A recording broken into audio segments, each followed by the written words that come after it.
रसूल पाक का विशाल हुआ ना, हजरत बिलाल ने मुंह से लफ्ज ही कोई नहीं अदा किया। किसी ने अपना दुखड़ा किसी अंदाज में सुना लिया। हजरत उमर ने कहा, जिसने कहा हुजूर विशाल करके गर्दन उड़ा दूंगा। हजरत उस्मान गनी ने कहा, खबरदार कोई मुझे आके ना बताए कि मुस्तफा विशाल कर गए।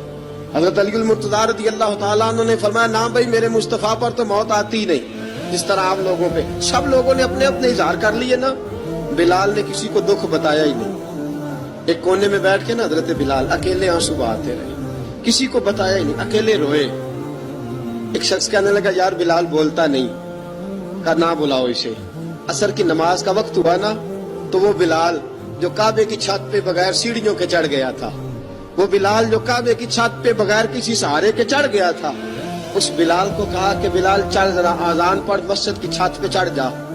हजरत बिलाल कई बार चढ़े और कई बार गिरे, कई बार चढ़े और कई बार गिरे। हजरत बिलाल हबशी रज़ी अल्लाह तआला ने आवाज दी, कहा, सलमान मेरी मदद करना, मेरी मदद करना। अब मुझसे चढ़ा नहीं जाता, अब मुझसे जाया नहीं जाता। जनाब सलमान फारसी ने भी सवाल नहीं पूछा कि बिलाल तू बीमार है, ये नहीं पूछा। हजरत बिलाल को दो चार सहाबा ने उठाया, छत पे पहुंचाया। बिलाल ने अजान शुरू की। जब कहा ना अल्लाहु अकबर अल्लाहु अकबर, वो आवाज जिसमें बड़ा सोज होता था, बड़ी दर्द, बड़ी बुलंदी होती थी, बड़ा जोश खरोश होता था, आज वो आवाज दब गई। जब बिलाल ने कहा, ना अशहदु अल्ला इलाहा इल्लल्लाह, हजरत बिलाल रज़ी अल्लाह तआला अन्हु ने थोड़ी देर रोक के सांस लिया।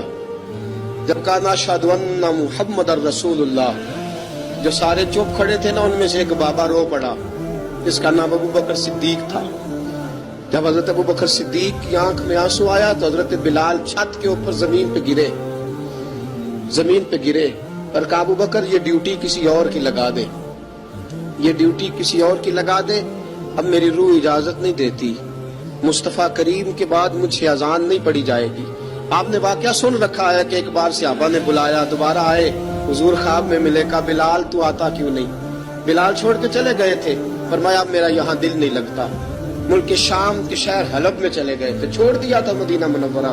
अब मेरी निगाहों में जचता नहीं कोई, जैसे मेरे महबूब हैं ऐसा नहीं कोई। हुजूर ख्वाब में मिले, आए मदीने। हजरत बिलाल आखिरी बार, लोगों ने कहा अजान पढ़ो। कहा, मुझे वो अजान भूल ही गई है जो मुझे मुस्तफा करीम के जमाने में पढ़ा करता था, मुझसे नहीं पढ़ी जाती। ना मुझे कहो, मैं कैसे पढ़ूं? इमाम हसन और हुसैन ने आके दामन थामा ना, तो कहा, बेटा मैं तुम्हारी नानी का भी नौकर रहा हूँ, मैं तुम्हारी माँ की चक्की भी पीसता रहा हूँ, मुझसे कोई फरमाइश ना कर डालना। मैंने नौकरी की है और मुझे अगर अल्लाह ने तौफीक दी तो मैं तुम्हारे बच्चों के पैर भी धोया करूंगा। लेकिन इमाम हसन रज़ी अल्लाह तआला अन्हु ने फरमाया, बिलाल एक बार तो अजान सुनानी पड़ेगी। सुनाई बिलाल ने अजान।